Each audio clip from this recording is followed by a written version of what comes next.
Hi friends, இன்றைக்கி நம்ம Gomathi food சேனலில் நல்ல சூப்பராக டேஸ்டான நம்ம இன்றைக்கி மீன் தான் வறுக்க போகிறோம். ரொம்ப சூப்பராக டேஸ்ட்டாக இருக்க போகுது. நீங்கள் நாளைக்கு மீன் வாங்க போகிறீங்கன்னா கண்டிப்பாக இதை பார்த்து நீங்கள் மீன் வறுவல் செஞ்சு பாருங்கள். ரொம்ப சூப்பராக வரும். ஃப்ரெண்ட்ஸ், வாங்க நம்ம வீடியோக்குள்ளே போய் எப்படி செய்கிறதுன்னு பார்க்கலாம். ஃபஸ்ட்டு இந்த மீன் வறுவலுக்கு நான் ஒரு 1/2 கிலோ அளவுக்கு கிழங்கான் மீன் எடுத்துருக்கேங்க. இப்போது இந்த கிழங்கான் மீனை நல்லா உப்பு போட்டு நல்லா உரசி க்ளீன் பண்ணி எடுத்துக்கோங்க. அப்போ தான் நமக்கு எந்த ஒரு நீச்சு வாடை இல்லாமல் இருக்கும். இப்போ சுத்தம் பண்ண கிழங்கான் மீனுக்கு மசாலா கலந்து எடுத்துக்கலாம். அதுக்கு ஒரு தட்டில் 1.25 ஸ்பூன் அளவுக்கு நான் தனி மிளகாய் தூள் சேர்த்துருக்கேங்க. உங்கள் காரத்துக்கு தேவைப்படி நீங்கள் மிளகாய் தூள் சேர்த்துக்கோங்க, கூட்டி குறைச்சி. அடுத்ததாக ஒரு 1/4 ஸ்பூன் அளவுக்கு மஞ்சள் தூள், 1 ஸ்பூன் அளவுக்கு தனியாத்தூள் சேர்த்துக்கோங்க. கூட ஒரு 1/4 ஸ்பூன் அளவுக்கு சீரகத்தூள், 1/2 ஸ்பூன் கரம் மசாலா. அடுத்ததாக இதில் ஒரு 1/2 ஸ்பூன் அளவுக்கு மிளகுத்தூள் சேர்த்துக்கோங்க. தேவையான அளவுக்கு உப்பு சேர்த்துட்டு அடுத்ததாக மசாலா உதிராமல் நல்ல கோட்டை வரத்துக்கு 1 ஸ்பூன் அளவுக்கு கார்ன்ஃப்ளவர் மாவு சேர்த்துருக்கேன். உங்கள் கிட்ட கார்ன்ஃப்ளவர் மாவு இருந்தால் சேர்த்துக்கோங்க, இல்லைனா அரிசி மாவு கூட 1 ஸ்பூன் அளவுக்கு சேர்த்துக்கலாம். அடுத்ததாக இதில் ஒரு 2 டேபிள் ஸ்பூன் அளவுக்கு எண்ணெய் சேர்த்துட்டு ஒரு 1/2 மூடி எலுமிச்சப்பழ சாறு சேர்த்துக்கோங்க. கூட ஒரு 2-3 டேபிள் ஸ்பூன் அளவுக்கு தண்ணி சேர்த்துக்கோங்க. சேர்த்து நல்லா மிக்ஸ் பண்ணிக்கலாம்.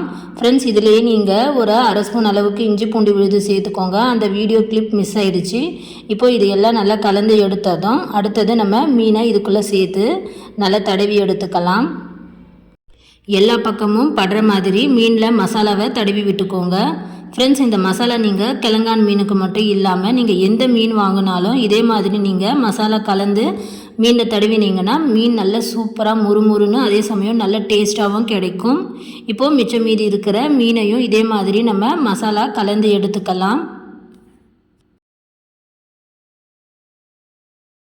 ஃப்ரெண்ட்ஸ், நம்ம எடுத்த 1/2 கிலோ மீனுக்கு நம்ம போட்ட மசாலா தூள் எல்லாமே கரெக்டாக இருக்குது பாருங்கள். கொஞ்சம் கூட மிச்சம் மீதி இல்லாமல்.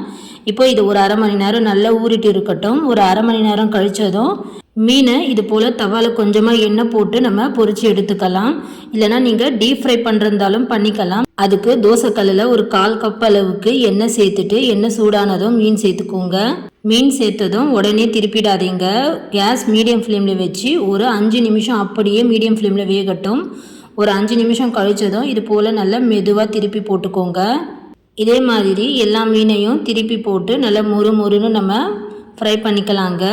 நல்லா மீன் 2 பக்கமும் கலர் வர வரைக்கும் இதே மாதிரி கேஸ் மீடியம் ஃப்ளேம்லேயே வச்சு நீங்கள் மீன் ஃப்ரை பண்ணிக்கோங்க.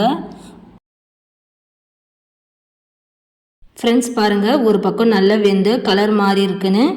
இதே மாதிரி 2 பக்கமும் திருப்பி போட்டு நல்லா முறுமுறுன்னு நல்லா கலர் வர வரைக்கும் நம்ம ஃப்ரை பண்ணி எடுத்தால் சூப்பரான கிழங்கான் மீன் வறுவல் ரெடி. நம்ம போட்ட எண்ணெய் பாருங்கள் கொஞ்சம் கூட இழுக்கவே இல்லை. அதே சமயம் மீனும் நல்லா முறுமுறுன்னு நமக்கு நல்ல ஃப்ரை இருக்குன்னு. இந்த மாதிரி நீங்களும் கண்டிப்பாக வீட்டில் கிழங்கான் மீன் வாங்கினா இதே மாதிரி செஞ்சு பாருங்கள். ரொம்ப சூப்பராக டேஸ்ட்டாக இருக்கும். இப்போது மீனை நம்ம எண்ணெயிலேருந்து வடித்து எடுத்துக்கலாம். ஃப்ரெண்ட்ஸ், பாருங்கள், ரொம்ப சூப்பராக வந்திருக்குல்ல. கண்டிப்பாக ரொம்ப சூப்பராக டேஸ்ட்டாகவும் இருக்கும். நீங்களும் நாளைக்கு மீன் வாங்க போகிறீங்கன்னா இதே மாதிரி நீங்களும் வீட்டில் செஞ்சு பாருங்கள். செஞ்சு சாப்பிட்டு டேஸ்ட் எப்படி இருந்ததுன்னு மறக்காமல் கமெண்ட் பண்ணுங்கள். இந்த ரெசிபி வீடியோ உங்களுக்கு பிடிச்சிருந்தால் லைக் பண்ணுங்கள், ஷேர் பண்ணுங்கள். மறக்காமல் நம்ம கோமதி ஃபுட் சேனலை சப்ஸ்கிரைப் பண்ணிக்கோங்க. அப்போ தான் நான் போடுற வீடியோஸ் எல்லாம் உடனே உங்கள் ஃபோனுக்கு நோட்டிஃபிகேஷனாக வரும். ஃப்ரெண்ட்ஸ், தேங்க்ஸ் ஃபார் வாட்சிங்.